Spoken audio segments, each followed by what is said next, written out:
토트넘이 유로파리그에서 대승을 거뒀습니다. 엘프스보리를 상대로 승리한 경기에서 손흥민 선수도 맹활약하고 후배들도 아카데미 출신의 후배들도 굉장히 좋은 모습 보여줬는데요.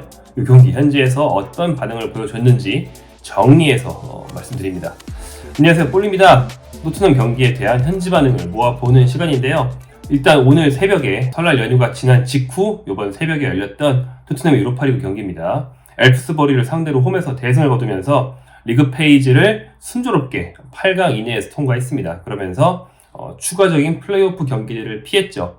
지금 체력 부담이 굉장히 심한 토트넘 입장에서는 추가 경기를 막았다는 것만으로도 상당한 성과라고 할 수 있는 그런 좋은 결과입니다. 이 경기를 통해서 토트넘은 16강에 자동 진출을 했고요. 16강 상대는 결정되지 않았습니다.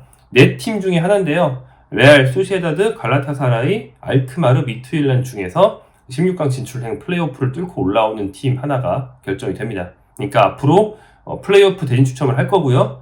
대진 추첨을 통해서 플레이오프에서 어떤 팀끼리 만날지 결정이 되고 그 다음에 16강 대진 추첨 또 하고 이렇게 하는 건데 대진 추첨을 완전 전체 난수로 하는 게 아니고 둘 중에 한 팀 이런 식으로만 하기 때문에 토트넘이 누굴 만날지는 폭이 좁혀져 있는 거죠.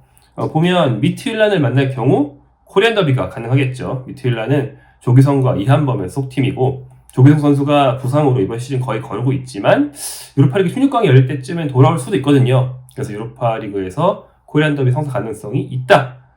그 밖에 다른 상대들도 만약에 만날 경우를 상정한 의미부여를 굳이 해보자면요. 갈라타사라이는 토트넘 동료였던 다빈손 산체스가 있고요. 에이지 알크마르에는 역시 토트넘 출신인 트로이 페럿이 있습니다. 트로이 페럿 기억나시나요? 토트넘의 수많은 실패한 제2의 케인 중에 하나였는데 토트넘 떠난 뒤에는 잘 됐어요. 네덜란드 리그에서 2시즌 연속 10골 이상을 기록하면서 이번 시즌도 이 알크마르라는 네덜란드 꽤 강한 팀에서 주전으로 잘 뛰고 있습니다. 그래서 리벤지 매치는 아니고 홈커밍 매치라고 해야겠죠? 그런 경기가 될 가능성이 있고요. 다음 소시에다드는 토트넘 출신 없습니다. 굳이 말하자면 구보 다케우사와 손흥민의 미니 한일전 생각해 볼 수 있겠네요. 손흥민 선수는 이번 경기 45분만 뛰고 전반전 끝나고 빠졌습니다. 그런데 정말 미쳐버린 전반전 활약을 했어요. 골과 도움만 없었지 경기력 면에서 엄청났다. 계속 상대 측면을 아주 부셔버리면서 찢어 발겼습니다. 그러면서 상대 풀백이 진짜 우는 거 아닌가, 저러다가 꿈에 손흥민 나오는 거 아닌가 싶을 정도로 엄청나게 많은 돌파를 해냈고 그러면서 기록을 세웠습니다. 45분간 유로파리그를 비롯한 유럽 대항전 드리블 돌파 신기록입니다. 45분 동안에 낸 드리블 돌파가 10회. 이게 통계 매체들이, 통계 사이트들이 이제 기록을 집계하기 시작한 이후에는 최다라고 합니다. 엄청난 드리블 성공률을 보여줬고요. 그래서 각종 통계 스탯을 보면 손흥민이 MVP급입니다. 후스코드에서 무려 8.3, 풋몹에서는 8.5. 자, 이런 통계에서는 누적 스탯이 또 중요하잖아요. 그래서 45분이 아니고 90분을 다 뛰면서 패스를 많이 돌렸다. 팀에 기여한 자잘한 스탯이 많다. 이러면 쌓여가지고 다 평점이 반영이 된단 말이죠. 근데 45분만 뛰고 2평점이다. 엄청난 거죠. 심지어 이런 통계 사이트들의 기준에서는 득점한 선수들보다 손흥민이 더 높아요. 그 정도로 엄청난 활약을 해줬습니다. 자, 가디언 같은 경우에는 손흥민의 전반전 리포트하면서, 토트넘의 전반전이죠. 리포트하면서 전반전이 힘들었다. 엘프스보리는 뒤로 물러나 토트넘을 막아섰다. 유일한 희망의 빛은 사르와 무어에게 기회를 만들어준 손흥민에게서 나왔다라고 했습니다. 그만큼 손흥민의 경기된 기여도가 엄청났다라는 얘기를 하고 있는 거죠. 손흥민은 전반전에 돌파 10회와 더불어서 슛 3회, 키패스 3회, 많은 득점 기회를 만들어냈는데 모두 이제 선방이 막히거나 동료가 마무리를 못했습니다. 하지만 손흥민은 주인공은 되지 않았습니다. 결국 손흥민이 뛰는 동안은 골은 나오지 않았고 경기 막판이 되어서야 3골이 났는데 이날 주인공 유스 3인방입니다. 스칼렛, 아자이, 무어 이렇게 3명이에요. 이 3명이 차례로 득점을 하면서 경기 막판에 승리를 이끌어줬고 3명 다 어디서 사온 유망주들도 아니고 자체 아카데미 육성 유망주라는 점에서 토트넘 구단이 정말 큰 의미를 부여하는 것 같습니다. 특히 마이키 무어 같은 경우에는 양미혁보다도 어리죠. 17세 172일입니다. 오늘이. 그 나이에 유럽 대항전을 통해 토트넘 데뷔골을 넣었어요. 잉글랜드 선수 유럽 대항전 최연소 득점 기록이라고 하네요. 심지어 지미 그리브스가 세웠던 1957년 이후에 처음이라고 합니다. 진짜 오래됐죠. 자, 이 후배들 경기 끝난 뒤에 주장 손흥민이 누구보다 격렬하게 축하해준 바가 있거든요. 끝나고 이제 들어갈 때 나와가지고 잘했어 이러면서 막 엄청 써듬어주고 그랬는데 경기 끝난 뒤에 손흥민 선수 SNS에도 격려해주는 모습이 있었습니다. 소셜미디어, 인스타그램을 보면 이들과 함께 막 경기 끝나고 찍은 사진을 올리면서 이렇게 얘기를 했어요. 우리 구단과 유소년 팀에 있어 엄청나게 특별한 저녁이다. 많은 사람들의 정말 많은 노력이 결실을 맺었다. 자랑스럽다는 말밖에 할 말이 없다. 라고 후배들의 노력과 후배들의 성과를 치하했습니다.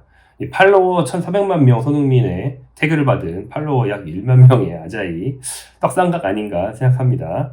자, 이 화답한 마이키 무어 눈치 빠르게 답글 달러와가지고 짧게 아이돌 하고 이 토트넘답게 하얀색 하트를 남겼습니다.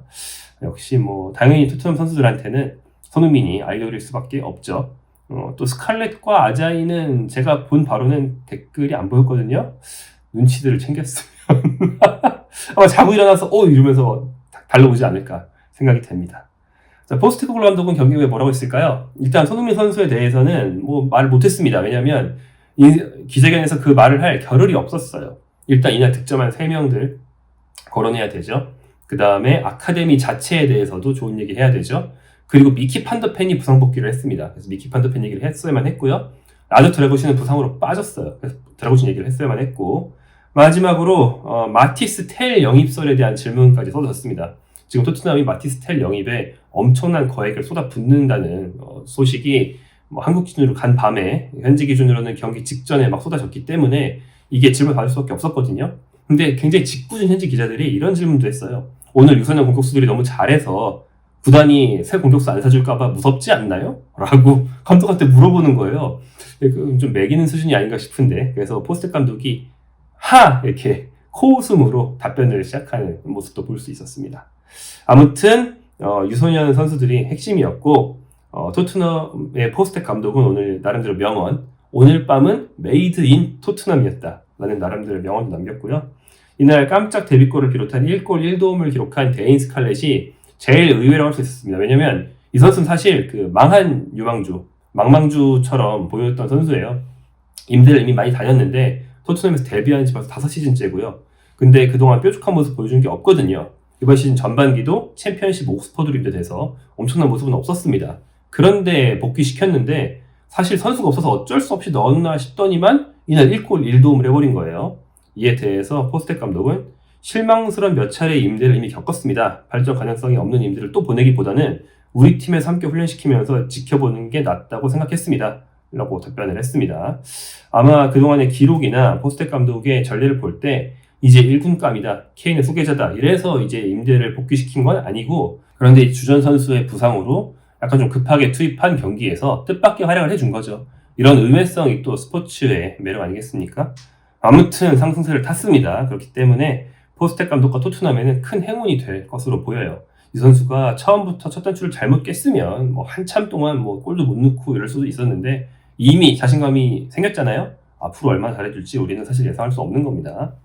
자, 그럼 현지 매체 주요 평점을 보겠습니다. 먼저 스탠다드의 평점을 보면요. 스탠다드는 손흥민에게 득점자들과 더불어서 팀 내 최고점을 줬습니다. 손흥민이 말씀드린 것처럼 겨우 45분 뛰었거든요. 손흥민이 뛰는 동안은 득점이 나지 않았어요. 0대 0이었습니다. 근데 손흥민 8점. 굉장히 이 경기력이 얼마나 인정을 받고 있는지 알 수 있는 부분이죠. 손흥민 선수에 대해서 스탠다드가 이렇게 평가를 했습니다. 자신을 막는 풀백을 완전히 요리해냈다. 불운한 시몬 헤들루는 손흥민에게 여러 번 벗겨졌다. 전반전에 포로 사르 무어에게 득점 기회를 만들어줬다. 이 시몬 헤들룬이라는 상대팀 라이트백, 오른쪽 윙백 선수, 손흥민에게 번번이 당한 선수, 이 선수가 자주 나옵니다. 그리고 미키 판더펜도 8점 받았는데요. 판더펜 역시 45분밖에 안 뛰었거든요. 근데 확실히 잘했습니다. 이 드라구신, 그레이, 벤 데이비스 이런 선수들이 겨우겨우 막아낼 때와는 차원이 달랐다. 바이에른에서 김민재가 해주는 거랑 좀 스타일이 비슷하잖아요. 그러니까 미리미리 하프라인 넘어가서 막아야 될 때는 올라가서 막고, 그러면서 굉장히 팀 수비에 많은 공헌을 해줬고 경기 운영도 안정적이고, 그렇게 판더펜이 근처에서 안정적으로 딱 막아주고 패스를 빨리빨리 찔러주니까 손흥민이 잘한 것도 있어요. 판더펜의 덕을 손흥민도 약간 봤거든요. 그래서 판더펜에 대해서도 좋은 평가를 했습니다. 포백의 균형을 회복시켰다. 토트넘 수비의 지휘관으로 돌아왔으며 아마 50대 50 상황에서는 모두 승리한 것 같다라고요. 반면에 히샤를리송은 5점에 그쳤습니다. 열심히 뛰었지만 투박했고 가끔 찾아온 기회에서는 부정확했다라고요. 이 솔랑키 없을 때 이 선수 잘해줘야 되거든요. 이 선수가 무터거 스칼렛이 좀 잘한다? 뭐 진짜 샬리송에게는 자존심 상하는 일인데 스칼렛한테 밀릴 수도 있는 겁니다. 그런 일은 있지 않아야겠죠. 그게 뭐 좋은 게 아니에요. 둘 다 잘해야 손흥민한테도 좋은 거죠. 그죠? 자, 다음 익스프레스의 평점 보겠습니다. 당연히 스칼렛과 무어에게 최고점을 준 것을 볼 수 있습니다. 스칼렛과 무어를 앞선 매치에서 얘기 안 했으니까 여기서 얘기를 해봐야겠죠. 먼저 손흥민은 이렇게 7점 받으면서 이렇게 얘기를 했습니다. 왼쪽 측면에서 데이비스와 호흡을 잘 맞추면서 엘프스버리 윙백 시몬 헤들룬에게 또 나왔어요. 심각한 문제를 여러 번 야기시켰다.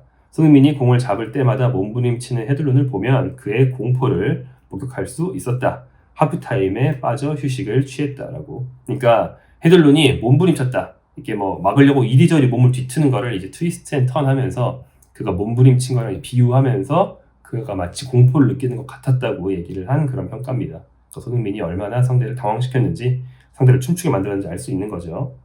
스칼렛에 대해서는 이렇게 얘기를 했습니다. 자, 8점 주면서요. 얼마나 멋진 등장인가. 훌륭한 볼 터치를 보여줬고 투입 4분 만에 멋진 헤딩으로 골을 넣었다. 포스테코글루시 주목! 이렇게 얘기를 했습니다. 제가 붙인 게 아니고 진짜 주목이라고 썼습니다. 테이커 노트라고 썼어요. 자, 다음 마이키 무어 역시 8점입니다. 감염 증세를 털고 복귀한 뒤 더 많은 출장 시간을 얻었고 경기 초반 활기찼다. 토트넘이 주로 왼쪽으로 공격하긴 했지만 가까운 거리에서 날린 슛으로 포문을 열 수 있었는데 상대 골키퍼 페트레스 선방했다. 이게 이제 전반전에 손흥민이 만들어준 기회 상황에 대해서 묘사한 겁니다. 이때 마무리 못했어요. 늦은 시간 터진 골은 충분히 가치가 있었다라고. 그러니까 사실 전반전은 좌 손흥민 우 무어였고 후반전은 이제 좌 무어로 이동해서 오른쪽이 클루세스키였다가 나중에 스칼렛 들어오면서 포지션 막 바꾸고 했거든요. 좀 복잡했어요. 근데 전반전에 손흥민 위주로 왼쪽 공격을 할 때 오른쪽 윙어 무어는 중앙으로 침투하면서 손흥민이 만들어준 기회를 마무리하기 위해 노력을 했습니다. 별 성과는 없었지만 그래도 팀 전술을 맞는 움직임이었다고는 할 수 있겠죠. 다음 풋볼 런던입니다. 풋볼 런던은 스칼렛한테 8도 아니고 9를 줬어요. 이 세 매체 통틀어서 누군가에게 9를 준 건 이게 유일합니다. 평점이 전반적으로 후한 듯 보이지만 이 후한 평점이 다 교체 투입돼서 흐름을 바꾸는 선수들한테 주어진 거거든요. 공격 포인트와 상관없고 유일하게 후반전을 뛰지 않은 손흥민이 7점이다.